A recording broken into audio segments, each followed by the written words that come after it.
हमारे पास एक काम दिया गया, हमारा कार्य है find out of 3 most common lifestyle related disease. तो 3 सबसे कॉमन लाइफस्टाइल डिजीज, मैंने एक तो आपको डायबिटीज बता दी ना, है ना, एक आपकी बुक में भी डिस्कस है यही। तो आपने डॉक्टर से बात करनी है, नर्स से बात करनी है, कोई हेल्थ वर्कर है, ठीक है, कोई आपके आसपास डॉक्टर, फार्मासिस्ट भी हो सकता है, उससे बात करिए, फैमिली मेंबर से बात करिए और पता करिए कि ये डिजीज कैसे होती है। Use trusted sources like books, website and your teacher to gather more information. तो आपको ट्रस्टेड जो सोर्सेज है वो यूज करने हैं, दैट इज बुक्स में से पता करिए, वेबसाइट से पता करिए, या अपने टीचर से बात करिए, या कोई और सोर्स भी हो सकता है। तो आपने ये टेबल जो है ना वो बनाना है, तो मैंने बना रखा है पहले। तो सबसे पहले हमारे पास ना लाइफस्टाइल रिलेटेड डिजीज है, सीरियल नंबर है, तो कौन सी बीमारी है, इसके सिम्टम क्या रहेंगे, science and symptom, suggest lifestyle change. तो आपको अनुशंसित जीवन शैली परिवर्तन, मीनिंग आपको कौन सा जीवन शैली, कौन सा अपना लाइफस्टाइल चूज करना चाहिए, ये उसके बारे में है। तो सबसे पहले रहेगा बेटा हमारे पास मोटापा। ठीक है, मोटापा अपने आप में एक बीमारी है। इसमें क्या रहता है, एक्सेस बॉडी वेट हो जाता है, बहुत अत्यधिक वजन रहेगा, ब्रीथलेसनेस, सांस फूलेगा बंदे का, टायर्डनेस, बंदा थका रहेगा। राइट, पर्सन को जिसको भी होगा ये सिम्टम आपको देखने को मिलेंगे। तो इससे बचने का क्या तरीका है, ईटिंग अ बैलेंस डाइट, तो आपको बैलेंस्ड बिल्कुल संतुलित आहार लेना है, एंड एक्सरसाइजिंग रेगुलरली, तो और डेली आपको एक्सरसाइज करनी है, नियमित व्यायाम करना है, ठीक है, सैर करनी है, योग कर सकते हो आप। राइट बेटा, नेक्स्ट आपकी लाइफस्टाइल डिजीज है, दैट इज अ डायबिटीज, जिसको हम मधुमेह कह देते हैं। तो इसमें सिम्टम क्या रहेंगे, इसमें फ्रीक्वेंट यूरिनेशन रहेगी, बार बार पेशाब आएगा, एक्सेसिव थ्रस्ट, बहुत ज्यादा प्यास लगेगी, वेट लॉस होगा, ठीक है, वजन भी कटेगा, ठीक है, टायर्डनेस रहेगी, थकावट रहेगी, बंदे को थकान होगी, ठीक है, स्लो हीलिंग, और उसमें अगर कहीं बॉडी पर चोट लग गई ना, है ना, वहां पर कहीं जख्म आ गया, तो वो जख्म धीरे धीरे हील होगा। राइट, तो इससे हल क्या है इसका, eat low sugar and high fibre food, तो आपको कम शुगर वाला, इवन कम चीनी वाला, और रेशेदार, जिसमें आपके फाइबर ज्यादा हो, हरी कच्ची सब्जियां, है ना, ऐसा ऐसी चीजें खानी है। रेगुलर एक्सरसाइज, आपको एक्सरसाइज करनी है, प्रॉपर मेडिकेशन और दवा लेनी पड़ती है इसमें। ठीक है, और तीसरी बात है हमारे पास high BP, high blood pressure, उच्च रक्तचाप, जिसमें बंदे का ब्लड प्रेशर बढ़ जाता है। इससे क्या होगा, हेडेक रहेगी, डिजीनेस, चक्कर आएंगे, इरेगुलर हार्ट बीट ऊपर नीचे होती रहेगी, कभी बढ़ जाएगी कभी कम हो जाएगी। ठीक है, और फैटीग, थकान रहेगी। तो इसका तरीका क्या है, रिड्यूस साल्ट इनटेक, नमक कम कर दीजिए, रेगुलर एक्सरसाइज करिए, स्ट्रेस को कम करना है, तनाव को कम करना है, हेल्दी डाइट लेनी है, स्वस्थ आहार आपको लेना है। और जो फोर्थ डिजीज हमने लाइफस्टाइल की है ना, दैट इज द एस्थमा, दमा। तो इसमें वीजिंग साउंड, सांस में सीटी जैसी आवाज आएगी, शॉर्टनेस ऑफ ब्रीथ, सांस फूलेगा, राइट, चेस्ट टाइटनेस, सीने में जकड़न सी रहेगी, कफिंग स्पेशली एट नाइट, तो रात के समय पर बहुत खांसी आएगी। और इससे क्या बचने का तरीका है, अवॉइड डस्ट एंड पोल्यूशन, आपको डस्ट और पोल्यूशन भरे एटमॉस्फेयर से, एनवायरनमेंट से दूर रहना है। यूज इनहेलर, इनहेलर का यूज करिए, रेगुलर ब्रीदिंग एक्सरसाइज, और साथ में सांस संबंधी व्यायाम जो है आपका अलोम विलोम, ठीक है, और कपालभाति कर सकते हो आप। ठीक है, तो ये आपको एक्सरसाइज, योग की एक्सरसाइज, आपको ब्रीदिंग एक्सरसाइज करनी है। तो बेटा एक टॉपिक है हमारी बुक में, बी अ साइंटिस्ट, वैज्ञानिक बनिए, डॉक्टर कमल राणा दिवे। ठीक है, तो ये हमारे एक बहुत बड़े साइंटिस्ट रहे हैं, डॉक्टर कमल राणा दिवे। 1917 से लेकर 2001 तक ये हमारे देश की सेवा की इन्होंने। Was a pioneering biomedical researcher, तो जैव चिकित्सा शोध करता थे, ये डॉक्टर थे, पीएचडी होल्डर थे, ये रिसर्च करते थे कहाँ पर, जो बायोमेडिकल जैव चिकित्सा उसके ऊपर। ठीक है, जीवों से, मीनिंग उन्होंने चिकित्सा करनी कैसे ने। She studied how hormones and viruses are linked to cancer, तो उन्होंने ये रिसर्च की कि जो हमारे हार्मोन होते हैं ना बॉडी के, और जो वायरस हैं वो आपस में कैसे लिंक्ड हैं, कैंसर के साथ उनका क्या लिंक है ना। Her work help improve cancer treatment, तो उनका जो काम था ना उसमें कैंसर का उपचार करने में, कैंसर को क्योर करने में बहुत हेल्प की, एंड प्रिवेंशन, और कैंसर की रोकथाम के लिए भी बहुत मदद की।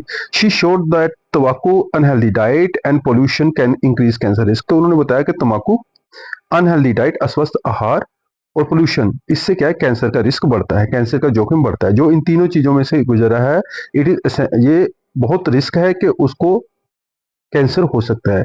This highlight that's the importance of healthy lifestyle, तो यहाँ से हेल्दी लाइफस्टाइल के बारे में पता चलता है कि क्या इंपॉर्टेंस है हेल्दी लाइफस्टाइल की। तो ये हमारे लिए इंस्पिरेशन रहे हैं। डॉक्टर राणा दिवे जो है, उनकी लाइफ जो है हमें बताती है कि जो वैज्ञानिक अनुसंधान है, साइंटिफिक रिसर्च है, वो कई लोगों की जिंदगी बचा सकती है, and why it is important to stay healthy and curious. तो उन्होंने ये भी बताया कि हमें हेल्दी क्यों रहना चाहिए, हमें जागरूक क्यों रहना चाहिए। अब हमारा टॉपिक है बेटा that is 3.5 how to prevent and control disease. तो हमें डिजीज से कैसे बचना है और इनको कंट्रोल कैसे करना है।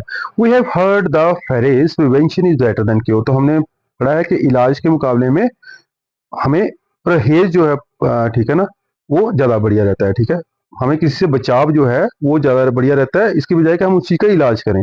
It is important to protect our self from both communicable and non communicable disease. तो हमें कम्युनिकेबल और नॉन कम्युनिकेबल डिजीजेस जो होती हैं, ठीक है, उनसे बच के रहना है। कैसे बचना है, एक एक्टिविटी है हमारे पास 3.6 लेट अस रीड। तो उड़ीसा जो है ना, उसमें कम्युनिटी लाइक समुदाय प्रेरित सैनिटेशन कैंपेन चलाते हैं। ठीक है, मीनिंग उसमें सारी सोसाइटी के लोग मिलकर क्या साफ सफाई करते हैं। In Bhadrak district Odisha a community sanitation campaign encourage more people to build and use toilet. तो इससे क्या हुआ, भद्रक डिस्ट्रिक्ट है उड़ीसा में एक, तो उसमें उन्होंने क्या किया कि एक सैनिटेशन कैंपेन चलाई। ठीक है, साफ सुथरा रखना है, ठीक है, सारे गांव को। तो उन्होंने इस कैंपेन के अंडर पता क्या किया, उन्होंने अपने गांव में ना लोगों को एनकरेज किया कि ज्यादा से ज्यादा टॉयलेट बनाए। This reduce open defecation. तो खुले में लोग जो पोटी करते थे ना, शौच करते थे, उसको लोगों ने ऐसे करना बंद कर दिया। तो सिग्निफिकेंटली इससे फायदा हुआ। क्या हुआ फायदा, इट इम्प्रूव चाइल्ड हेल्थ। इससे बच्चों का स्वास्थ्य बढ़िया हो गया। विथ फ्यूर केसेस ऑफ डायरिया, इससे दस्त लगने के जो केसेस थे, डायरिया कॉलेरा जो कम्युनिकेबल डिजीज थी वो कम फैली एंड इन्फेक्शन लोगों को कम हुआ। But you do you infect, तो इसका निष्कर्ष क्या निकाला आपने, इसका रिजल्ट क्या निकाला, हमने क्या इन्फ्लुएंस निकाला इसका इस केस स्टडी से। Simple steps like good sanitation, meaning अगर हम छोटी छोटी बातों का ध्यान रखें, दैट इज हम स्वच्छता बनाए रखें, can greatly reduce the spread of communicable disease. तो इससे क्या है कि जो कम्युनिकेबल डिजीज है, संक्रामक रोग जो है, जो संक्रामक रोग हैं वो कम फैलेंगे। हमारी एक टास्क हमें दी है, find out if any such community campaign what held in your area. तो क्या आपने फाइंड आउट करना है कि ऐसा कुछ कम्युनिटी जो कैंपेन है, समुदाय से आधारित अभियान हमारे एरिया में चला है। एक तो मैं सिंपल आपको बताता हूँ, दैट इज स्वच्छ भारत अभियान। ठीक है, तो इसके अंडर कई जगह पर मैंने देखा कि हर हफ्ते जो है कम्युनिटी के लोग मिलके, ठीक है, तो वो क्या करते थे, एक पर्टिकुलर एरिया को चूज कर लेते हैं और वहां पर सफाई करते हैं। तो इसका आपने इम्पैक्ट जो है ना, वो भी अपने क्लासमेट्स को इसके साथ डिस्कस करना है कि क्या इम्पैक्ट पड़ता है जब हम ऐसे अभियान जो है, कम्युनिटी कैंपेन जो है साफ सफाई वाली चलाते हैं। नेक्स्ट पे टॉपिक है हमारा ability of the body to fight disease, शरीर की रोगों से लड़ने की क्षमता। अब इसमें क्या रहेगा कि you would have notice that some people get sick more frequently than others. तो आपने देखा होगा ना, कई बार कुछ आपके फ्रेंड होंगे ना, वो हर हफ्ते में 2 हफ्ते में बीमार पड़ जाते हैं, right, even though they live in the same environment. तो जहां आप रहते हो वहीं वो रहते हैं, है ना, जैसे एक जैसा एनवायरमेंट सभी को प्रोवाइडेड है। Do you know why. अब क्वेश्चन राइज होता है कि ऐसा होता क्यों है ना। The natural ability of our body to fight disease is known as immunity. अब ये आपने डेफिनेशन याद रखनी, द नेचुरल एबिलिटी, हमारे जो समर्थ है, ठीक है, हमारी एबिलिटी है, हमारी बॉडी की क्षमता है जो अपने आप डिजीज से, बीमारी से लड़ने की, उसको हम इम्यूनिटी कहते हैं। वो हमारी प्रतिरक्षा प्रणाली है, ठीक है, इसको हम इम्यून सिस्टम कह देते हैं। तो इम्यून सिस्टम क्या है, our body has special system called as immune system. तो हमारी बॉडी में एक स्पेशल तंत्र है, स्पेशल सिस्टम है जिसको हम इम्यून सिस्टम कह देते हैं। जिसका काम क्या होता है, जो बीमारियां, बीमारी करने वाले रोगाणु हैं, विषाणु हैं, ये उनके विरुद्ध लड़ता है।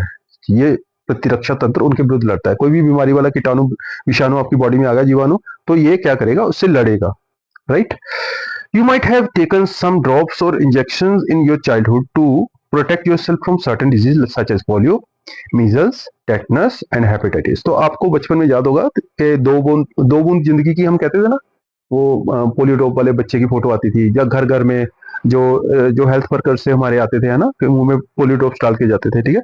तो ये जो पोलियो ड्रॉप्स, मीजल्स, खसरे के लिए, टेटनस, हेपेटाइटिस के लिए क्या है, ये सारी की सारी वैक्सीनेशन जो है थ्रू माउथ और थ्रू इंजेक्शन हमारी बॉडी में इंजेक्ट की जाती है। आपने रिसेंट देखा होगा कोविड के भी, है ना, इंजेक्शन लगे थे, राइट। तो वो क्या था, इम्यूनिटी इंप्रूव करने के लिए, बीमारी से लड़ने के लिए हमें वो इंजेक्शन लगाए गए थे। These are the vaccine that help prevent serious infection. तो ये वैक्सीन जो है, ये टीके जो हैं, ये स्पेशल इसलिए लगाए जाते हैं सो दैट हम संक्रमण से बच के रहें। Caused by viruses and bacteria. तो ये संक्रमण किससे होते हैं, बैक्टीरिया या वायरस से। उनसे बचने का एक ही तरीका है कि हम बॉडी की वैक्सीनेशन करवाएं। अब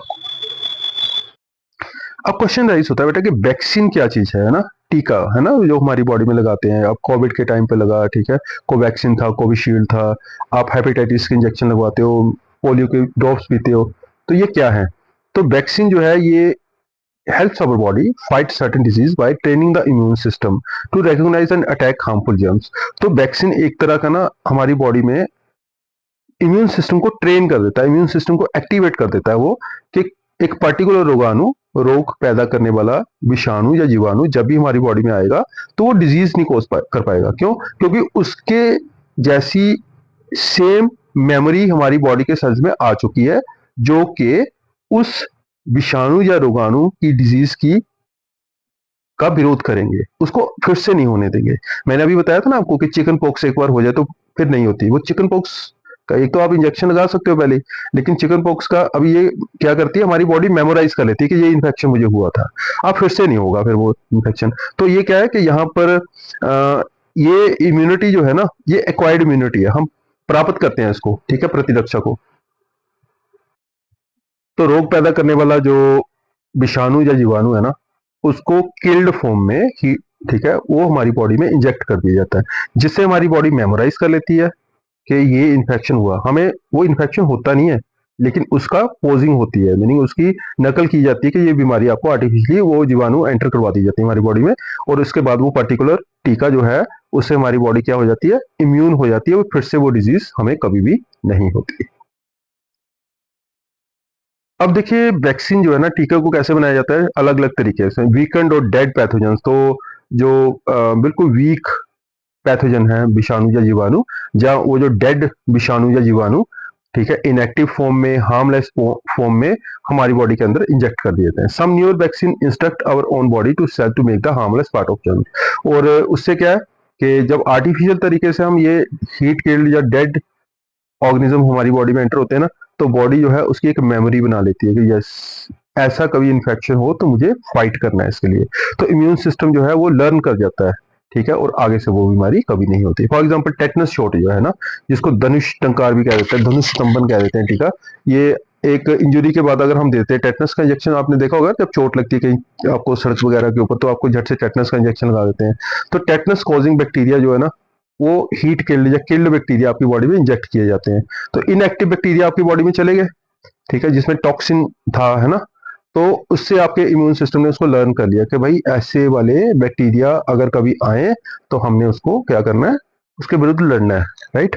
तो ये प्रोटेक्शन एक आपकी बॉडी में अपने आप कोज हो जाती है। तो you know when the first vaccine was discovered, तो सबसे पहली वैक्सीन कब डिस्कवर की थी, ये अब आपके लिए एक बड़ा इंटरेस्टिंग टॉपिक है। तो सबसे पहले हमारे पास एक साइंटिस्ट है, एडवर्ड जेनर, ठीक है, और उन्होंने स्मॉल पॉक्स की वैक्सीन बनाई थी। तो उन्होंने क्या, इसके पीछे एक स्टोरी है, ठीक है। स्मॉल पॉक्स जो है ना, चेचक है ना, बड़ी डेडली डिजीज थी, बहुत deadly disease that cause blisters and kill millions of people. तो चेचक से ना हजारों लाखों लोगों की डेथ हो गई थी। तो ये उससे एक ना माइल्ड फॉर्म होती है इसकी, जो कह सकते हो कि माइल्ड, कम खतरनाक जो रोग है ना, इसको कौ फोक्स, गाय का चेचक कह देते हैं, ये कौ में देखने को मिला, ठीक है। अब दो चीजें होगी, दैट इज स्मॉल पॉक्स, ठीक है, और काउ पॉक्स। अब इन्होंने क्या देखा कि 1700s में एडवर्ड जेनर जो थे ना, उन्होंने देखा कि जो काउ पॉक्स होती है ना, जो काउ के पास लोग रहते हैं ना, ऑब्वियसली जो उनको काउ के पास रहेंगे, अगर गाय को काउ पॉक्स हो गई है ना, गाय को चेचक हो गया, जो लोग उनके ऐसी गाय के पास रहते हैं तो उनको स्मॉल पॉक्स नहीं होती, चेचक नहीं होती, है ना, उसके लिए हैरानी की बात थी ना। तो उन्होंने सोचा कि यार ये जो स्मॉल पॉक्स और काउ पॉक्स है ना, इसमें कोई ना कोई रिलेशन होगा। This led to invention of first vaccine. तो वहां से उन्होंने देखा और उन्होंने सबसे पहले वैक्सीन बनाई, and help to protect people from smallpox. और इससे उनको मदद मिली कि स्मॉल पॉक्स का कैसे उन्होंने मुकाबला करना है। अब देखते हैं आगे, इसके लिए ये बड़ी इंटरेस्टिंग स्टोरी है, बड़े ध्यान से देखिएगा। अब ये देखिए, ये ना एक लेडी है, ठीक है, ये गाय का दूध जो है वो दूह रही है, ठीक है। तो ऑब्वियसली अगर मान लो इस गाय को क्या हो जाएगी, कॉ पॉक्स हो जाएगी, तो इसका असर ये, क्योंकि ये लेडी इनके कांटेक्ट में आ रही है इस गाय के, तो इसको फिर स्मॉल पॉक्स नहीं होगी। कैसे? उन्होंने क्या ऑब्जर्व किया, तो Jenner observe that milk maids who had smallpox, sorry cowpox, did not catch smallpox. तो उन्होंने ये देखा कि जो लेडीज जो थी ना, जो दूध दूहने वाली थी, ठीक है, उन्होंने एक चीज ऑब्जर्व की कि जो दूध दूहती है ना लेडीज, तो उनको जो है स्मॉल पॉक्स नहीं होती। क्यों नहीं होती? क्योंकि उनकी गाय को कभी ना कभी कॉपॉक्स हो चुकी होती है, likely because the two viruses are related. तो उसने देखा कि दोनों वायरसेस जो है ना, इनमें कोई ना कोई रिलेशन है, ठीक है।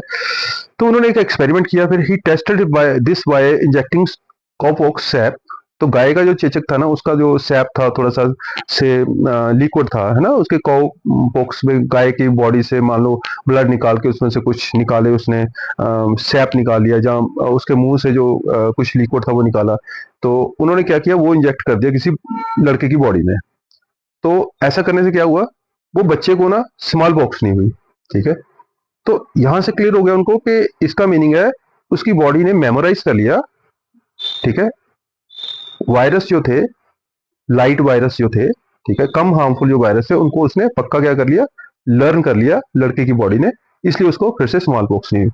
तो वहां से उन्होंने एक परिकल्पना की, हाइपोथेसिस बनाया उन्होंने एक, कि content in the pulse of cowpox blisters, जो कॉवॉक्स जब होती है तो उसके ब्लिस्टर्स की बॉडी के ऊपर जो छाले पड़ते हैं ना, उसमें से उन्होंने लिक्विड निकाला और उसको यूज किया लोगों को इंजेक्ट करने के लिए, ठीक है। तो उससे क्या हुआ, लोगों को स्मॉल पॉक्स नहीं हुई। तो रिजल्ट क्या हुआ, he found that people infected with cowpox were no resistant to smallpox. तो उन्होंने ये फाइंड आउट किया कि जिन लोगों की बॉडी में कॉपॉक्स का लिक्विड डाल दिया ना, उनकी बॉडी में कभी भी स्मॉल पॉक्स नहीं हुआ, उनकी बॉडी में रेजिस्टेंट पैदा हो गई, उनकी बॉडी ने लर्न कर लिया, मेमोराइज कर लिया कि ऐसे वाले वायरस से कैसे लड़ना है।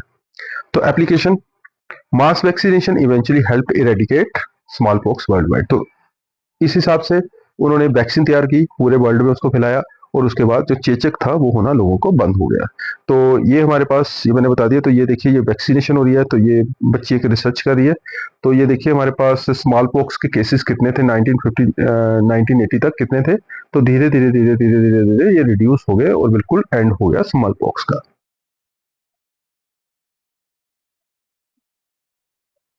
अब नेक्स्ट है हमारा साइंटिफिक हेरिटेज, ठीक है। तो हमारी जो साइंटिफिक हेरिटेज है, ठीक है, तो इसमें क्या है, लॉन्ग बिफोर मॉडर्न वैक्सीन, अभी हमारी वैक्सीन तो एडवर्ड जेनर ने खोजी ना, लेकिन उससे पहले हमारे इंडिया में क्या होता था, India had a traditional method called as variolation to protect against smallpox. तो स्मॉल पॉक्स से बचने के लिए हमारे पास पहले ही एक फार्मूला था, क्या था, it involve using material from the smallpox so to scratch the skin and create a mild infection and build immunity. तो वो क्या करते थे कि किसी के स्मॉल पॉक्स जिसको हुआ पड़ा ना, उसकी बॉडी से वो ब्लिस्टर्स से थोड़ा सा लिक्विड लेकर ना, उसको क्या करते थे, किसी इंसान की बॉडी में सुई चुभा चुभा के उसको इन्फेक्ट कर देते थे जानबूझ के। उससे क्या होता था, उसकी बॉडी में, जिस बंदे की बॉडी में इसको सुई से माइल्ड इन्फेक्शन उनकी बॉडी में ऐड किया जाता था, ठीक है, एंट्री करवाई जाती थी, उसकी बॉडी में अपने आप इम्यूनिटी पैदा हो जाती थी। People who perform this practice were known as a टीकादार्स। तो ऐसे लोग जो थे, जो ये काम करते थे बाय यूजिंग नीडल, ठीक है, उनको हम टीकेदार कह देते थे, राइट। तो ये हमारी एक थ्योरी थी, ठीक है। ये बहुत इंटरेस्टिंग फैक्ट है, देखिए साथ साथ में हमारा इतनी इंटरेस्टिंग बुक बना रखी है कि साथ साथ में फैक्ट्स देते रहते हैं। तो नेक्स्ट आएगा हमारे पास वैक्सीन, ठीक है। तो टीके क्या है, ठीक है, मोस्ट इफेक्टिव वे है। तो हमारी जितने भी जूनियर एज से लेकर सीनियर एज तक, इन्फेंट से लेकर एल्डरली तक, उनको बीमारियों से बचाना हो तो सबसे बढ़िया तरीका वैक्सीनेशन है, ठीक है। दे हेल्प प्रिवेंट इलनेस, तो रोग से बचाते हैं, ठीक है। इन्फेक्शन को, मीनिंग संक्रमण से हमें बचाते हैं, and save millions of lives every year. तो हजारों लाखों जिंदगियां इससे हर साल बचती हैं। It is important to remember that vaccine are preventive. तो वैक्सीन जो है पहले ले लेनी चाहिए, ये रोकथाम करते हैं रोग की, नॉट क्यूरेटिव, ये उपचार नहीं करते, हमें पहले से ही बचा देते बीमारी से। They can help minimise serious disease. तो ये जो बहुत जानलेवा बीमारियां होती हैं, सीरियस डिजीज होती हैं, उन बीमारियों से हमें बचा के रखते हैं before they happen, but do not treat them once someone is already sick. लेकिन अगर कोई बीमार पड़ जाए ना, तो वैक्सीनेशन से उसको ठीक नहीं किया जा सकता।